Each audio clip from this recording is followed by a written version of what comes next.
Everybody, welcome into another episode of Bulls Latest. Your host, Matt Johnson here. Let's get started today. The Lakers have contacted the Chicago Bulls about Ayo Dosunmu. This is a report that has gained steam in the last couple of days. Sources say Matthias Thybulle, Marcus Smart, though teams may be watching to see if Marcus Smart's bought out. Ayo Dosunmu and others are names the Lakers have had preliminary conversations with about price, and no offers have been made up to this point. I have a hard time envisioning that what the Lakers would offer Chicago in return in the event Ayo Dosunmu is moved there. I think Dalton Knecht would be a name that is widely connected in any move for a guy like Ayo Dosunmu. Would the Lakers be willing to give up one of their future first-round picks? I have a hard time believing that. I think it's a steep ask for a franchise that already lacks tradable assets at this point in time. Dalton Knecht, however, is a name that would catch the Bulls' eye. He fits into the Bulls well in terms of his three-point shooting, especially with the fact that the Bulls remain unsure about the future of Kobe White. So Dalton Knecht's a name to watch there if Ayo Dosunmu to the Lakers continues to be rumored. Kind of switching gears here, I want to give another update on Josh Giddey. We'll continue to do these until a solution comes to the contract negotiations with him. The Bulls are holding firm on not offering him the $30 million annually in contract negotiations. Casey Johnson, widely regarded Bulls reporter, has emphasized that point. If Giddey's representatives continue not to like Chicago's offers, they could accept the $11.1 million qualifying offer to become an unrestricted free agent in 2026. I've talked about this in some previous episodes, but if it gets to that point and there is absolutely no agreement made between Giddey in terms of a long-term deal, he could play this next season on an $11.1 million deal and then would be freed up next summer. Now, this would be a kick in the gut to the Chicago Bulls, not locking up a guy like this, because then you let him walk. So the Bulls have to be careful here. I do agree with what they're doing because you're pulling your bargain in terms of having the negotiating rights to do this now that Brooklyn is out of the picture. I've emphasized this many times. There's not any suitor in the NBA at this point who could match the Bulls on what they're going to offer him. So the Bulls can have the right to kind of play hardball here. Yeah, it's not what Giddey's camp wants to see, and I do envision them becoming agitated, which is why it is somewhat of a possibility that they sign that qualifying offer and say, I'm ready to move on from this situation next summer in terms of having a bigger payday for Giddey, if that's what he's really set on. It's interesting because I don't really know the scope of what he wants with Chicago. I know he enjoys being here. He did enjoy playing here last season. Obviously had a very successful year and definitely has a connection here with Lachlan Olbrich now. Olbrich played with him and knew of him over in Australia, and they were pretty close. And it was interesting to note there on Josh Giddey. Lachlan Olbrich spoke in the Bulls Summer League practices or after one of the practices in regards to Giddey, hoping that he gets here with the new contract, and expressed his want to reconnect with the Australian player there. So an interesting thing to continue to watch, Josh Giddey. Nobody is jumping to make a move in the Bulls side of things. So we'll continue to monitor that as the offseason rolls along here. Another guy, I've talked about him for a while now. It is a guy in Jonathan Kuminga that has been rumored to Chicago as being a very solid option for a while now, for weeks. So he's a guy, again, in a similar situation as Giddey. Talks for him are at a standstill. And Jonathan Kuminga is a guy who, a lot like Giddey, he's a key piece to watch here. And I think another player tied to this situation for Kuminga, and the reason why the Warriors are kind of waiting here, is Al Horford. It is rumored, and I mentioned this a few episodes ago, that Al Horford is monitoring an idea to retire. He's thinking about possibly hanging up the shoes there.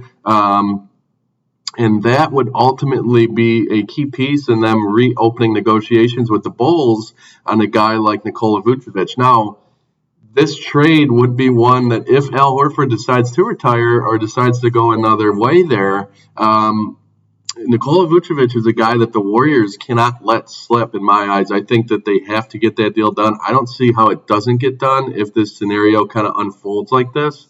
I think it would be too much. It makes way too much sense not to happen. There are other teams that are interested in Kuminga, even if the Bulls scenario doesn't pan out here. The Sacramento Kings, the Miami Heat, and the New Orleans Pelicans are three teams to watch as they draw interest in Kuminga. Now, I know the Heat just landed Norman Powell in that big three-team trade that went down the other day, but I still think they're going to remain active.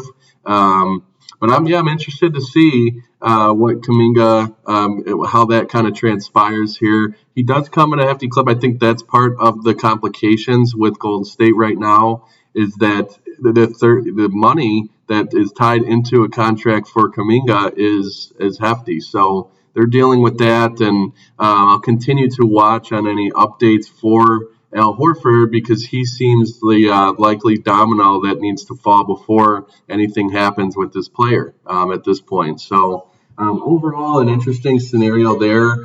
Just in regards to a Bulls roundup here, the names to continue to watch: Kobe White, Ayo Dosunmu, Josh Giddey, and Vooch. Those are the four key pillars that are involved in a lot of these talks and these shows that I'm going to continue to do for you guys. Lachlan Olbrich obviously spoke as the summer league practices continued on. That was important and kind of an interesting nugget in terms of some insight you had, and surely you were going to think the media was going to ask him about the Josh Giddey situation, given their ties in Australia. So that's an interesting note at that. He's excited to, in terms of Lachlan Olbrich, excited to kick things off. He expressed his interest and his excitement to be a part of this Bulls organization. Was very humble and decided to talk about how he expects to make this a building block type deal for him, and that he has no expectations other than working hard and continuing to develop this summer for the Bulls. So, and then one more note I wanted to add on to this, but Billy Donovan III is going to coach this summer league team for the second straight year. It's funny, his son, Billy Donovan's son, is widely respected in basketball circles. He worked his way up in his career, was an NBA assistant for a while, started out in college ball, and then before that, even coaching high school basketball. So he's made his way up. He will coach the Bulls Summer League team for the second straight season. He has been the coach of the Windy City Bulls since 2023. So that's a fun note there. Billy Donovan III will coach this young group this summer. I'm certainly eager and excited to get the Summer League kicking off this Friday for the Bulls, so just a couple days away. And then other than that, we're going to continue to monitor all these rumors surrounding Chicago Bulls players on the roster to see what is going to happen and how things are going to kind of shape themselves with the uncertainty moving forward. When it comes to Kobe White in specific, I do think that the Bulls are trending towards letting him play out the remaining year on his deal, and it wouldn't surprise me just the kind of the way this Bulls front office runs and how they think about things and do things. It would not surprise me if they've passed up enough opportunity on Kobe White already in terms of getting reliable assets in return.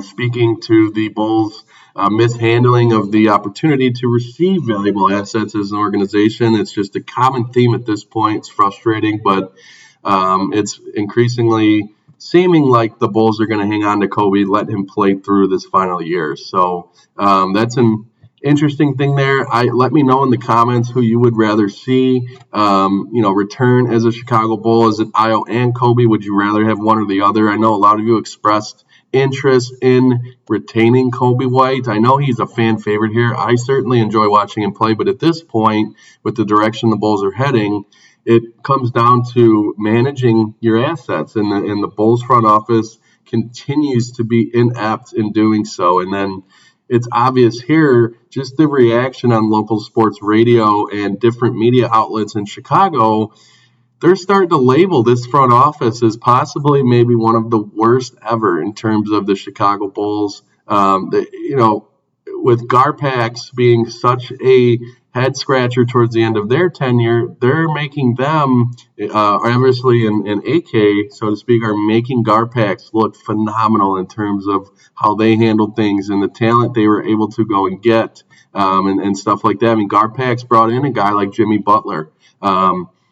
This regime has done nothing close to the sorts of bringing in a player of that magnitude. And Jimmy Butler was a smaller name out of college there. So it's frustrating to see things kind of handled the way they are by this Bulls front office, but it gives you little to no confidence that they're going to be able to get it right in many of these moves. But hey, you got to remain optimistic and hope that things are going to shake right for this Bulls team. They definitely have, some bargaining rights here when it comes to their players and offering contracts. And I think they've learned that the hard way with Patrick Williams, as I've talked about. But giving him that extension was a learning lesson for this front office, yet another learning lesson about how not to do things. So, we'll continue to look at all of these things. Summer League right around the corner. Excited to kick that off for you guys. Again, want to thank you for joining me on another episode of Bulls Latest today, and we will talk to you tomorrow.